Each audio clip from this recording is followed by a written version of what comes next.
نحمده ونصلي على رسوله الكريم اما بعد فاعوذ بالله من الشيطان الرجيم بسم الله الرحمن الرحيم رب اشرح لي صدري ويسر لي امري واحلل عقدة من لساني يفقهوا قولي رب زدني علما اللهم فقهنا في الدين اللهم فقهنا في الدين اللهم فقهنا في الدين اللهم إنا نسألك حبك وحب من يحبك والعمل الذي يبلغنا حبك اللهم ارزقنا إخلاص الہی آمین۔ لیسن نمبر 179 سورۃ النور آیت نمبر 30 to 31 30 سے لے کر 31 تک انشاءاللہ۔ اللہ سبحانہ تعالیٰ فرماتے ہیں قل للمؤمنین، کہہ دیجئے مومن مردوں سے، یعنی نبی اکرم صلی اللہ علیہ وسلم کہہ دیں مومن مردوں سے، یغضوا نیچے رکھیں۔ یغضوا کا جو لفظ ہے غین ضاد سے ہے، معنی چھپا کر رکھنا، کمی کرنا، پست کرنا، کسی بھی آواز یا برتن یا نگاہ میں کمی کرنے کو کہتے ہیں۔ ٹھیک ہے، اگر یہ کمی آواز میں بھی ہے نا، اس کے لیے بھی یہ لفظ استعمال ہوتا ہے۔ قرآن پاک میں انشاءاللہ آپ سورہ لقمان میں پڑھیں گے وَغْضُضْ مِن صَوْتِكَ، اپنی آوازوں کو پست رکھو۔ یغضوا نیچے رکھیں، من ابصارہم اپنی نگاہوں میں سے۔ یہاں پر من کو اگر آپ سرکل کر دیں، یہ بعض کا معنی دے رہا ہے، یعنی ساری نگاہوں کی بات نہیں ہو رہی، بعض نگاہوں کی بات ہو رہی ہے، یعنی بعض نگاہوں کو نیچی رکھیں، نگاہ بھر کر نہ دیکھیں، بعض مواقع پر بعض چیزوں سے اپنی نگاہوں کو بچائیں۔ مراد ایسی نگاہیں ہیں جن میں شہوت ہو، جو فاحشہ کے ارتکاب کا سبب بنے۔ وَيَحْفَظُوا اور وہ حفاظت کریں، فروجہم اپنی شرمگاہوں کی، اپنی شرمگاہوں کی حفاظت یعنی ان کو ننگا کرنے سے بچائیں، ستر کو ڈھانپنے کا اہتمام کریں، اپنا ستر نہ کھولیں۔ ٹھیک ہے، ایک معنی تو اس کا یہ ہے۔ دوسرا معنی یہ ہے کہ غلط طریقوں سے، حرام کاموں سے بچائیں، یعنی زنا سے، ہم جنسی سے شرمگاہوں کو بچائیں۔ وَيَحْفَظُوا فُرُوجَهُمْ اور وہ حفاظت کریں اپنی شرمگاہوں کی۔ ذالک یہ بات، یعنی یہ جو نیچی نگاہ رکھنے کا حکم دیا گیا ہے یا شرمگاہوں کی حفاظت کا حکم دیا گیا ہے، یہ جو بات کی جا رہی ہے، یہ جو حکم دیا جا رہا ہے، ازکی لہم زیادہ پاکیزہ ہے ان کے لیے، یعنی ان کی عزت اور عصمت کے لیے، ان کی جان اور روح کے لیے، ان کے نفس اور روح کی پاکیزگی کے لیے، اور اسی طرح سے دلوں اور دین کی پاکیزگی کے لیے یہ بات کی جا رہی ہے، یہ حکم دیا جا رہا ہے۔ ان اللہ بے شک اللہ تعالی خبیر خوب خبر رکھنے والا ہے، بما یصنعون ساتھ اس کے جو وہ کرتے ہیں۔ مومن مردوں سے اس آیت میں اللہ تعالی مخاطب ہیں۔ یہ آیت پچھلی آیت کا تسلسل ہے، یعنی یہاں یہ بتایا جا رہا ہے کہ عورت اور مرد معاشرے میں کیسے رہیں گے۔ پہلا حکم مردوں کو دیا جا رہا ہے، اور اس آیت میں آپ دیکھیں تو بنیادی طور پر دو حکم مل رہے ہیں، ایک نظروں کی حفاظت اور دوسرا ستر کو ڈھانپنا۔ پچھلی آیات میں ہم نے زنا کے بارے میں پڑھا، حد قذف کے بارے میں پڑھا، اور اسی طرح سے واقعہ افک بھی پڑھا۔ انہی آیات سے متعلق اب کچھ اور احکامات آ رہے ہیں، یعنی ان آیات کو آپ فواحش کا سد باب کہہ سکتے ہیں یا سد ذرائع بھی کہہ سکتے ہیں۔ اس کے لیے مومن مردوں کو اپنی نگاہوں کو نیچا رکھنے کا حکم دیا گیا ہے۔ اچھا، اس کا ہرگز یہ مطلب نہیں کہ چلتے وقت راستہ بھی پوری طرح سے نظر نہ آئے، یعنی ایک مومن مرد چلتے چلتے بھی اپنی نگاہیں نیچے رکھے، اس کا ہرگز یہ مطلب نہیں ہے۔ مطلب یہ ہے کہ مرد کی کسی غیر عورت پر اور عورت کی کسی غیر مرد پر نگاہ پڑے، اور اگر اتفاق سے قصد اور ارادے کے بغیر پڑ جائے تو فوراً ہٹا لینی چاہیے۔ ٹھیک ہے، یعنی وہ نظریں جس میں شہوت ہے اس کو کسی پر نہیں ڈالنا۔ اگر اتفاقاً کسی مرد کی نگاہ عورت پر پڑ جاتی ہے، اس کا کوئی ارادہ نہیں تھا، تو بھی اس کو فوراً سے ہٹا لینی چاہیے۔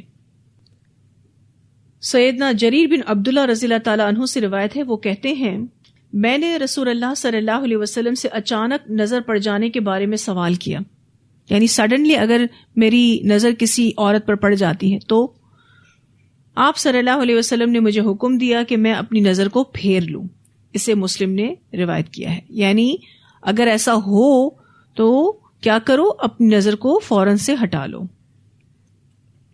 ایک دفعہ سیدنا علی رضی اللہ تعالی عنہ سے آپ صلی اللہ علیہ وسلم نے فرمایا کہ پہلی بار کی نظر تجھے معاف ہے، یعنی اتفاقاً اگر پڑ جاتی ہے کسی پر نظر تو وہ تو معاف ہے، لیکن بعد کی معاف نہیں۔ اسے ترمذی نے روایت کیا ہے، یعنی اگر آپ نے اچانک سے کسی کو دیکھ لیا تو وہ نظر تو معاف ہے، لیکن پھر جو دوسری نظر آپ ڈالتے ہیں وہ آپ باقاعدہ پوری انٹینشن کے ساتھ ڈالتے ہیں، وہ معاف نہیں ہے۔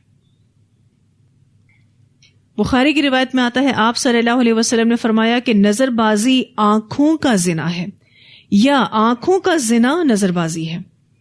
یعنی یہ دو طرح کے اسٹیٹمنٹ آپ صلی اللہ علیہ وسلم کی طرف سے ملتے ہیں۔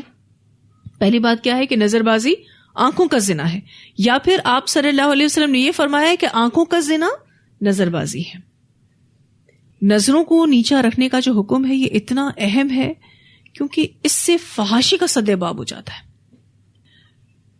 ایک روایت آتی ہے نبی اکرم صلی اللہ علیہ وسلم نے فرمایا کہ رستوں میں بیٹھنے سے اجتناب کرو، یعنی جو راستے میں لوگ بیٹھتے ہیں نا، آپ صلی اللہ علیہ وسلم نے فرمایا اس سے اجتناب کرو۔ صحابہ نے عرض کیا اے اللہ کے رسول صلی اللہ علیہ وسلم، بعض دفعہ گفتگو کے لیے مجلسوں میں بیٹھنا ضروری ہوتا ہے، یعنی ہمارے لیے راستوں میں بیٹھنا اس لیے ضروری ہے کہ ہم ڈسکشنز کرتے ہیں۔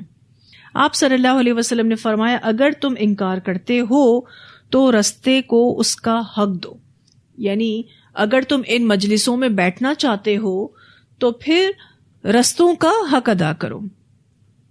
صحابہ رضی اللہ عنہم نے عرض کیا اے اللہ کے رسول صلی اللہ علیہ وسلم کہ راستے کا حق کیا ہے؟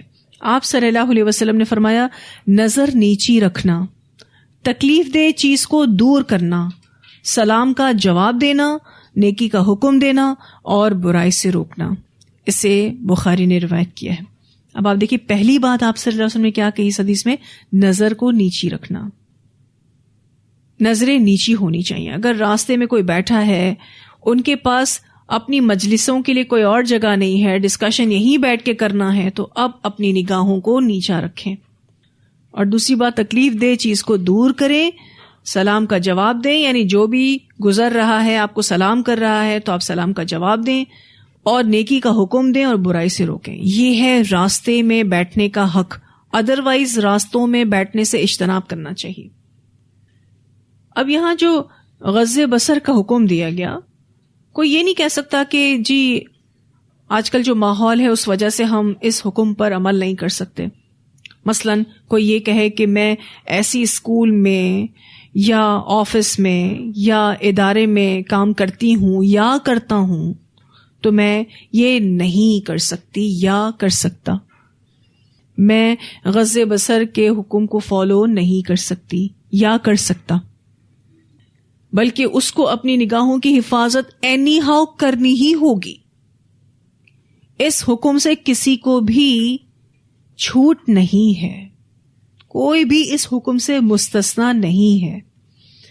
پہل تو مردوں کی بات ہو رہی ہے، لیکن انشاءاللہ آپ اگلی آیت میں پڑھیں گے کہ یہی سیم حکم عورتوں کو بھی دیا جائے گا۔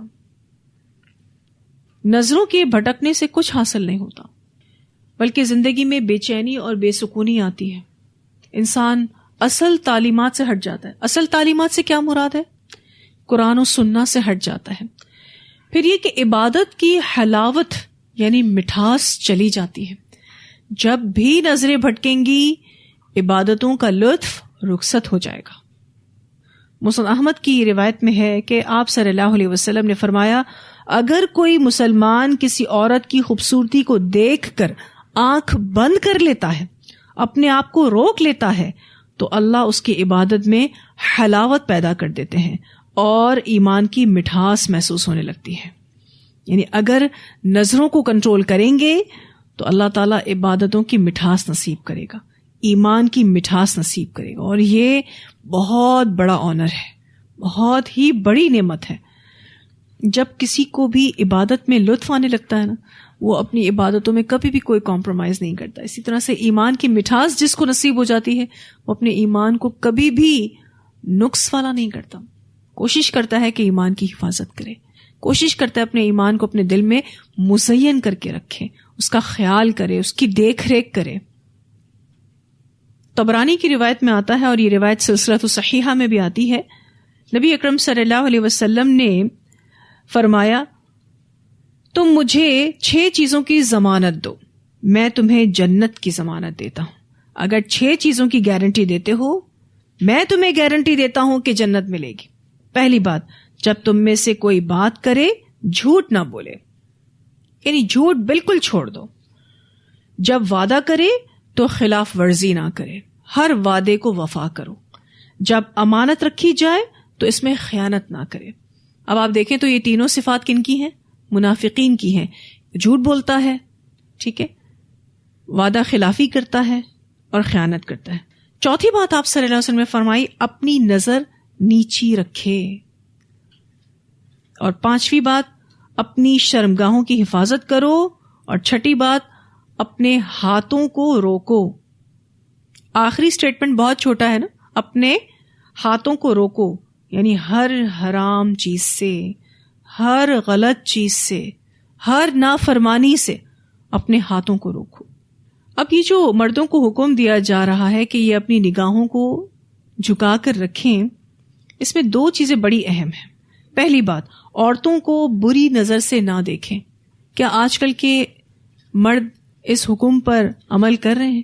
الا ماشاءاللہ، کچھ لوگ تو واقعی اس حکم پر جب عمل کرتے ہوئے نظر آتے ہیں تو ان کو دیکھ کر ایمان بڑھ جاتا ہے کہ اگر کوئی عورت سامنے آ جاتی فوراً اپنی نظریں جھکا لیتے ہیں، یا نظروں کو جھکا کر بات کرتے ہیں سامنے اگر عورت بیٹھی ہے تو پہلی بات جو مردوں کو سکھائی جا رہی ہے اس حکم سے کہ وہ عورتوں کو بری نظر سے نہ دیکھیں، اور دوسری بات، کسی مرد کے بھی قابل سطر حصے کو نہ دیکھیں، یعنی کوئی مرد کسی دوسرے مرد کے بھی قابل سطر حصے کو نہ دیکھے۔ اور آپ کو پتا ہے مرد سے سطر کیا ہے؟ ناف سے گھٹنے تک، یعنی ایک مرد کا دوسرے مرد کے ساتھ سطر یہ ہے کہ ناف سے گھٹنے تک کور ہونا چاہیے۔ پھر یہ کہ زنا کی کئی اقسام ہیں، میں نے آپ کو بتایا تھا جب ہم نے زنا کی فقہ پڑھی تھی، اور اس بارے میں روایت آتی ہے کہ آنکھ کا زنا بھی ہوتا ہے، زبان کا زنا بھی ہوتا ہے، اسی طرح سے کانوں کا زنا بھی ہوتا ہے۔ پھر یہ کہ شرمگاہ اس کی تصدیق کرتی ہے یا پھر تکذیب کرتی ہے، تو خود کو اس سے بچانا ہے۔ اور نظر بازی آنکھوں کا زنا ہے، جیسے کہ ابھی ہم نے حدیث میں بھی پڑھا۔ ایک روایت آتی ہے، رسول اللہ صلی اللہ علیہ وسلم نے فرمایا، کوئی عورت کسی دوسری عورت سے ملنے کے بعد اپنے شوہر سے اس عورت کا ذکر اس طرح نہ کرے گویا وہ اسے دیکھ رہا ہے۔ اسے بخاری نے روایت کیا ہے۔ آپ کسی عورت سے مل کر آئی ہیں اور اپنے ہسبینڈ کے سامنے اس کے لکس کو ایکسپلین کریں، گویا شوہر اس عورت کو دیکھ رہا ہو، یہ بھی منع ہے۔ اور ایسی عورتیں بہت بے وقوف بھی ہوتی ہیں کہ جو اپنے شوہروں کے سامنے کسی اور عورت کی خوبصورتی کا تذکرہ کرتی ہیں، لیکن ان کو اس بات کا احساس ہی نہیں ہوتا کہ کتنی بڑی بے وقوفی وہ کر رہی ہیں۔ ہوگا کیا اس سے؟ شوہر کے دل میں بیوی کی قدر کم ہوگی، اور اس عورت کی جس کی خوبصورتی کو وہ بیان کر رہی ہے اس کی قدر بڑھنا شروع ہو جائے گی، وہ اس کی طرف اٹریکٹ ہونا شروع ہو جائے گا۔ غلطی کس کی تھی؟ بیوی کی۔ پھر ایک اور روایت آتی ہے، نبی اکرم صلی اللہ علیہ وسلم نے فرمایا عورت شیطان کی صورت میں سامنے آتی ہے اور شیطان کی صورت میں پیٹھ پھرتی ہے، لہٰذا جب تم میں سے کوئی کسی عورت کو دیکھے تو اس کو چاہیے کہ اپنی بیوی کے پاس آ جائے، ایسا کرنے سے اس کے دل کا خیال جاتا رہے گا. اسے مسلم نے روایت کیا ہے. یعنی اگر کسی مرد کو کسی عورت نے اٹریکٹ کر ہی دیا ہے، کیونکہ عورتیں تو آپ کو پتا ہے بے حجاب ہو کر جو گھر سے نکلتی ہیں تو بہت سارے مردوں کے لیے وہ فتنہ ہے، اور یہ چیزیں اسکولز میں بھی ہو رہی ہیں، کالجز میں بھی ہو رہی ہیں، یونیورسٹیز میں بھی ہو رہی ہیں. عورتیں چونکہ حجاب کے ساتھ نہیں ہیں، لڑکیاں چونکہ حجاب کے ساتھ نہیں ہیں، وہ ٹیچرز کی شکل میں ہیں یا اسٹوڈنٹس کی شکل میں ہیں، وہ مردوں کے لیے فتنہ ہے. آپ صلی اللہ علیہ وسلم نے فرمایا عورت شیطان کی صورت میں سامنے آتی ہے. آپ کو پتا ہے نا، جب بھی کوئی عورت بے حجاب باہر نکلتی ہے وہ کس کا آلائے کار ہے؟ شیطان کا آلائے کار ہے. پھر شیطان کی صورت پہ پیٹھ پھیرتی ہے.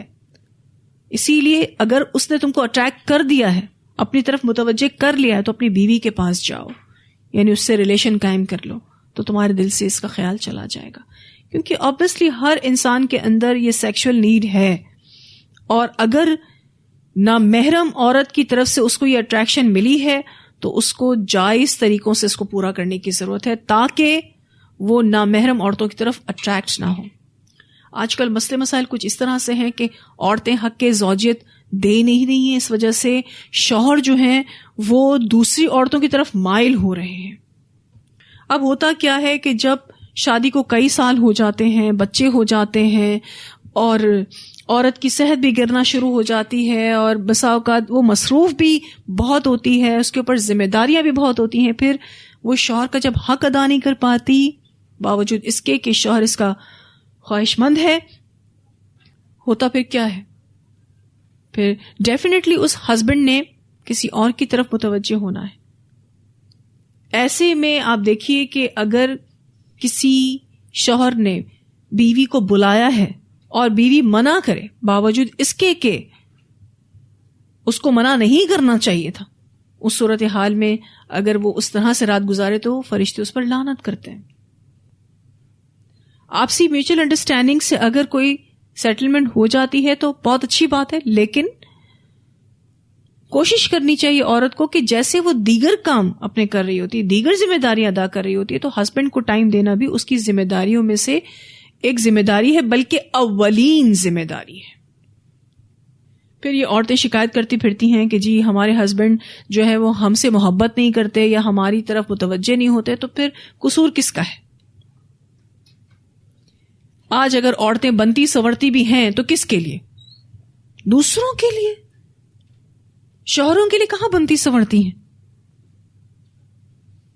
گھر میں تو ان کے حال حلیے ایسے ہوتے ہیں کہ شوہر تو اٹریکٹ نہیں ہوتا. خیر، اس حوالے سے بھی انشاءاللہ جب خواتین کا حکم ہم پڑھیں گے تو بات کریں گے. ایک اور روایت آتی ہے، سیدنا انس رضی اللہ تعالیٰ عنہ بیان کرتے ہیں کہ ایک شخص نے رسول اللہ صلی اللہ علیہ وسلم کے کسی حجرے میں جھانکا تو آپ تیر لے کر کھڑے ہوئے، گویا میں آپ کو دیکھ رہا ہوں، آپ چاہتے تھے کہ اس کی آنکھ پر تیر چبھو دیں. اسے بخاری نے روایت کی. نبی اکرم صلی اللہ علیہ وسلم کو اتنا برا لگا تھا. یوں سمجھ لیجیے آپ صلی اللہ علیہ وسلم کے بیڈ روم میں وہ جھانک رہا تھا تو برا لگا تھا، اور آپ صلی اللہ علیہ وسلم اتنا ناراض ہوئے کہ تیر اٹھا لیا. وہ صحابی کہہ رہے میں دیکھ رہا تھا کہ آپ چاہتے تھے کہ اس کی آنکھ میں تیر چبھو دیں. یعنی اس گناہ کی سینسٹیوٹی کو بتایا جا رہا ہے. پھر ایک اور روایت آتی ہے، نبی اکرم صلی اللہ علیہ وسلم نے وہ جو نوجوانوں کو نصیحت کی کہ اے نوجوانوں کی جماعت، جو کوئی تم میں سے نکاح کرنے کی قدرت رکھتا ہو اسے چاہیے کہ نکاح کرے، کیونکہ نکاح سے نگاہ نیچی رہتی ہے. یہ جو غض بصر ہے اس کو آپ فالو کر سکتے ہیں، اور شرمگاہ کی حفاظت ہوتی ہے. یہی جو دو مین حکم مردوں کو دیے جا رہے ہیں نا، نکاح اگر کوئی مرد کر لیتا ہے تو وہ سیف ہو گیا ان برائیوں سے. اور جو شخص طاقت نہ رکھتا ہو کس چیز کی؟ نکاح کی، اسے چاہیے کہ روزہ رکھے، ایسا کرنا اس کے لیے ڈھال بن جائے گا. اسے بخاری نے روایت کیا ہے. یعنی روزہ رکھنے سے جو سیکشول نیڈ ہوتی ہے وہ کام ڈاؤن ہو جاتی ہے، جو شہوت ہوتی ہے وہ کنٹرول ہو جاتی ہے. اسی لیے جو ان میرڈ لڑکے اور لڑکیاں ہیں، جب تک ان کی شادی نہیں ہوتی ان کو چاہیے کہ وہ روزے رکھیں. تاکہ ان کی نظر پاک رہے، ان کی شرمگاہ کی حفاظت ہو.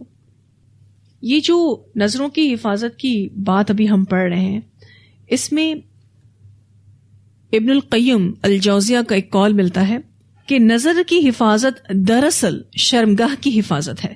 جس نے اپنی نظر کو آزاد چھوڑ دیا اس نے اسے ہلاکت کے گڑھے میں ڈال دیا، اور نظر ہی عام حادثات کی اصل ہے جو انسان کو پہنچتے ہیں. نظر بازی جو ہے اتنی خطرناک چیز ہے. اگر نگاہ کو نیچی رکھیں گے اس کے بہت سارے فائدے ہیں.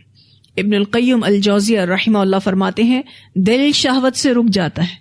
اگر کوئی غض بصر کے حکم پر عمل کرے گا تو اس کا دل شہوت سے رک جاتا ہے، دل میں نور پیدا ہوتا ہے. اب آپ دیکھیے سورہ نور میں اللہ تعالیٰ نے یہ حکم اتارے ہیں نا، تو دل میں نور پیدا ہوتا ہے اگر آپ اپنی نظروں کو نیچے رکھیں. پھر علم کے راستے کشادہ ہوتے ہیں، دل کو فرحت اور خوشی حاصل ہوتی ہے، یعنی آپ کا دل ہر وقت خوش رہے گا. عقل قوی اور مضبوط ہوتی ہے، یعنی آپ کی انٹیلیجنس بڑھتی ہے. دل غم اور حسرت سے خلاصی پا لیتا ہے، ڈپریشن نہیں آئے گا کبھی بھی. اور انسان کی عقل و فراست بڑھتی ہے. کبھی کبھی آپ یہ سوچتے ہیں نا کہ لوگ اتنی فراست والی بات کیسے کرتے ہیں، اتنی عقل والی بات کیسے کرتے ہیں، تو لازماً انہوں نے اپنی نظروں کی حفاظت کی ہے. پھر دل کو قوت اور شجاعت حاصل ہوتی ہے، دل بہادر ہو جاتا ہے، بولڈ ہو جاتا ہے. دینی اعتبار سے سٹیپ لینے پر دل مضبوط ہو جاتا ہے. نگاہ کا جھکانا جہنم کا دروازہ بند کرنے کا سبب ہے. یہ ساری باتیں ابن القیم بتا رہے ہیں، ٹھیک ہے. پھر یہ کہ غفلت کے پردے ہٹتے ہیں، یہ نگاہ نیچی رکھنے کے فوائد ہیں.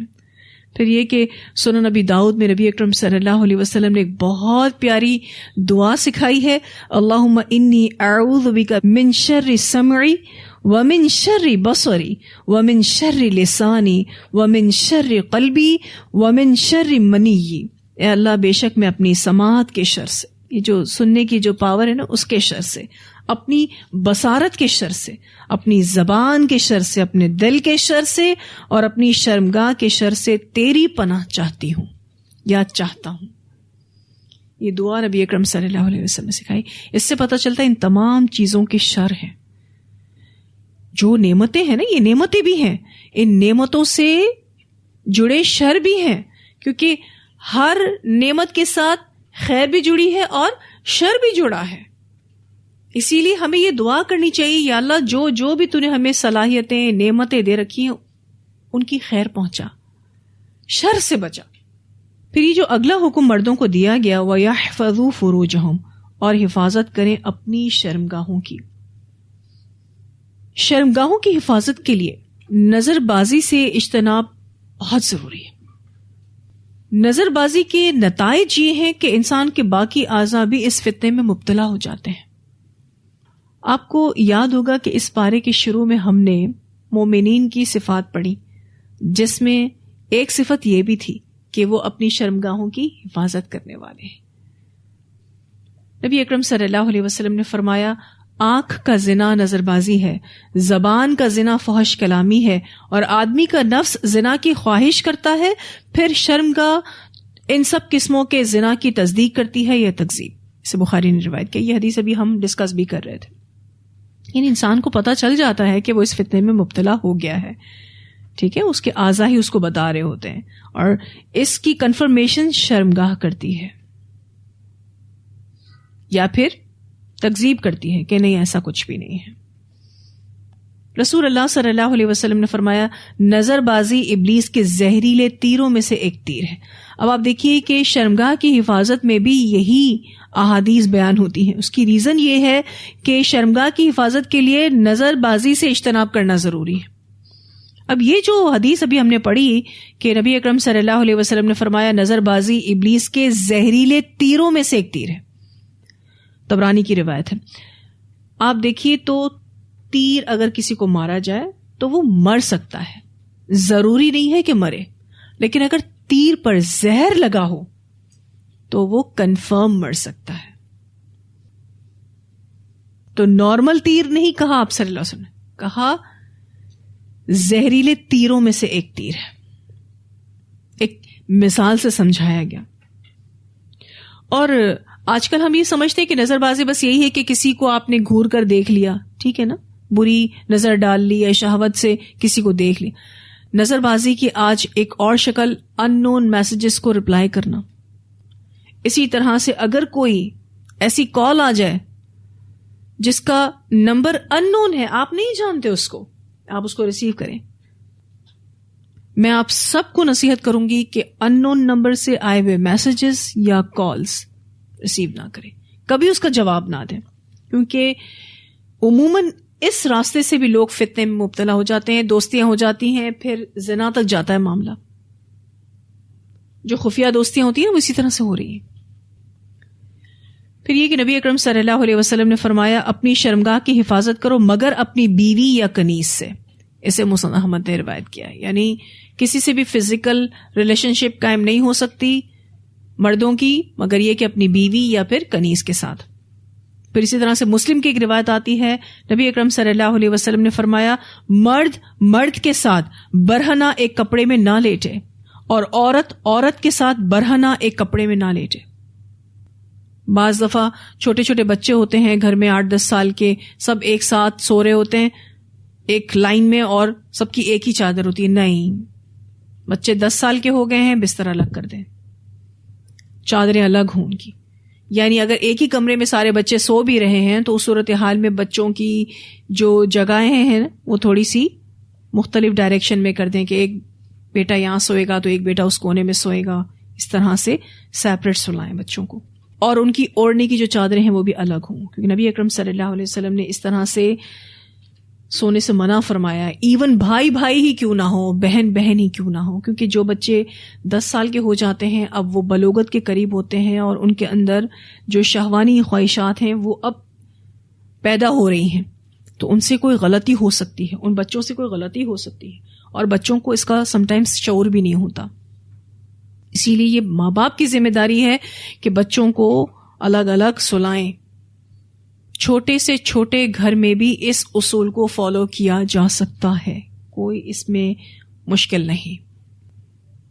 پھر یہ کہ شرمگاہوں کی حفاظت کا تعلق لباس سے بھی ہے, یعنی لباس ایسا ہو کہ قابل شرم حصے نہ جھلکیں, اور تنگ لباس نہ ہو جس سے جسم کے اعضاء واضح ہوں. یعنی شرمگاہ کی حفاظت میں یہی نہیں ہے صرف کہ جو میں نے آپ کو بتایا کہ اس کو برہنہ ہونے سے بچانا اور اس کو زنا سے بچانا. شرمگاہوں کی حفاظت کا تعلق لباس سے بھی ہے. لباس ایسا ہو کہ جو قابل ستر حصوں کو, قابل شرم حصوں کو چھپائیں. ایسا لباس نہ ہو کہ اس سے شرمگاہیں جھلکیں. پھر تنگ لباس نہ ہو کہ جس سے جسم کے اعضاء واضح ہوں. پتلا لباس نہ ہو. ایک روایت آتی ہے ترمذی کی, نبی اکرم صلی اللہ علیہ وسلم نے فرمایا ننگا ہونے سے بچو, یعنی برہنہ ہونے سے بچو, کیونکہ تمہارے ساتھ ایسی ہستیاں ہوتی ہیں جو تم سے علیحدہ نہیں ہوتی. کون ہے یہ؟ فرشتے, سوائے رفع حاجت اور جماع کے. لہٰذا ان سے شرم کرو اور ان کی عزت کرو. اسے ترمذی نے روایت کیا ہے, حسن درجے کی حدیث ہے. اس حکم سے اگر کسی کو محتاجی ہے, کوئی آپریشن ہے, کوئی سرجری ہے اور علاج کی غرض سے دیکھنا ہے تو پھر جائز ہے. یعنی یہ حکم پھر ان پر لاگو نہیں ہوتا, اس حکم سے ایسے لوگ مستثنا ہیں. لیکن چھونے سے پہلے, یعنی جو بھی ٹریٹمنٹ کر رہا ہے, چھونے سے پہلے ہاتھ کے موزے جس کو آپ گلوز کہتے ہیں یا کپڑے کی اوٹ ضروری ہے. ڈائریکٹ ہاتھوں سے ٹچ نہیں کیا جا سکتا کسی کے بھی باڈی پارٹ کو. گلوز پہننا ضروری ہے, ٹھیک ہے. اب بعض دفعہ ایسا ہوتا ہے کہ کچھ پیشنٹس ایسے ہوتے ہیں جو بیڈ پر ہی ہوتے ہیں, کوما میں ہوتے ہیں یا فالج ہو جاتا ہے تو موو نہیں کر سکتے, تو ان کے سارے کام دوسرے لوگ کر رہے ہوتے ہیں, جس میں ان کی کلیننگ بھی شامل ہے اور پرائیویٹ پارٹ کی کلیننگ بھی شامل ہے. بعض دفعہ پیمپرز چینج کرنے پڑتے ہیں اور بہت سارے پرسنل کام ان کو کرنے پڑتے ہیں. اس صورتحال میں گلوز پہننا بہت ضروری ہے. ایون آپ دیکھیے کہ جب ہم میت کو غسل دیتے ہیں اس میں بھی گلوز پہنتے ہیں, حالانکہ وہ بندہ تو اب اس دنیا سے جا چکا. خواہ وہ مردوں میں سے ہو تو مرد گلوز پہن کے غسل دیتے ہیں, عورتوں میں سے ہو تو عورتیں گلوز پہن کے غسل دیتی ہیں. میت ہے, ڈیڈ باڈی ہے, پھر بھی اس کی عزت کا خیال رکھا گیا کہ اس کو نیکڈ ہاتھوں سے, یعنی ڈائریکٹ ہاتھوں سے ٹچ نہ کیا جائے, کیونکہ ڈائریکٹ ہاتھوں سے چھونا فیلنگز دیتا ہے. گلوز سے آپ کسی چیز کو پکڑیں, آپ کی فیلنگز, آپ کے سینسز مان پڑ جاتے ہیں. تو غض بصر میں کن نگاہوں کو پست رکھا جائے گا؟ اب آپ دیکھیں 3 قسم کے لوگ جو ہے وہ گھروں میں آتے جاتے ہیں. ایک محرم ہوتے ہیں, ایک نامحرم ہوتے ہیں. ٹھیک ہے, اب یہ رشتہ دار ہیں, یعنی محرم رشتہ دار, نامحرم رشتہ دار. اور ایک ہوتے ہیں غیر نامحرم, یعنی نامحرم ہے پر رشتہ دار بھی نہیں ہے. تو ان میں محرم رشتہ دار سے لحاظ کا معاملہ رکھا جائے گا, ان سے حجاب نہیں ہے. البتہ نامحرم رشتہ دار ایک گھر میں رہتے ہوں تو ان سے احتیاط کا معاملہ رکھا جائے گا, سامنا کرنے سے گریز کیا جائے گا اور صرف ضرورت کی بات کی جائے گی. پھر یہ کہ اس طرح کی جو جوائنٹ فیملی ہوتی ہے اس میں کوشش یہ کرنی چاہیے کہ گھر کا سربراہ مردوں اور عورتوں کا اٹھنا بیٹھنا الگ الگ رکھے. اگر فیملی ممبرز زیادہ ہیں تو کھانے پینے کے معاملات بھی مردوں کے الگ ہو جائیں, عورتوں کے الگ ہو جائیں. اور اگر ایک ساتھ بیٹھ کر ہی سب کھا رہے ہیں ایک ہی دسترخوان پر تو مرد الگ سائڈ پر بیٹھ جائیں, عورتیں الگ سائڈ پر بیٹھ جائیں. اور اس طریقے سے سٹنگ ارینجمنٹ ہو کہ جو بچے آپس میں نامحرم ہیں تو ان کی نظر بازی نہ ہو, کیونکہ نظر بازی سے ہی پھر سارے معاملات آگے گڑبڑ میں آتے ہیں. لیکن اگر کسی کو کسی سے منگنی کرنی ہے تو پھر لڑکا اور لڑکی ایک دوسرے کو دیکھ سکتے ہیں, اس کی اجازت دین میں ملتی ہے. مغیرہ بن شعبہ رضی اللہ تعالیٰ عنہ روایت کرتے ہیں کہ انہوں نے ایک عورت سے منگنی کی تو رسول اللہ صلی اللہ علیہ وسلم نے فرمایا کہ اس عورت کو دیکھ لو, کیونکہ تم دونوں میں مواسنت کا یہ بہتر طریقہ ہے. اسے ترمذی نے روایت کیا ہے, یعنی اچھا رہے گا ایک دوسرے کو دیکھ لو گے اور پسند کر لو گے تو شادی کرنے کے بعد جو ہے ایک طرح سے انسیت تمہیں فیل ہوگی. کیونکہ اگر دیکھا نہیں ہے جس سے شادی ہو رہی ہے تو ایک اجنبیت کی فیلنگز ہوتی ہے نا, انسیت کی فیلنگز نہیں ہوتی. تو اگر دیکھ لیا جائے تو اس کی اجازت ہے. اس طرح ایک آدمی آپ صلی اللہ علیہ وسلم کے پاس آیا جو کسی انصاری عورت سے شادی کرنا چاہتا تھا. آپ صلی اللہ علیہ وسلم نے فرمایا کیا تو نے اس عورت کی طرف دیکھ لیا ہے؟ اس نے کہا نہیں. آپ صلی اللہ علیہ وسلم نے فرمایا جا اس کی طرف دیکھ لے, کیونکہ انصاری عورتوں کی آنکھوں میں کچھ عیب ہوتا ہے.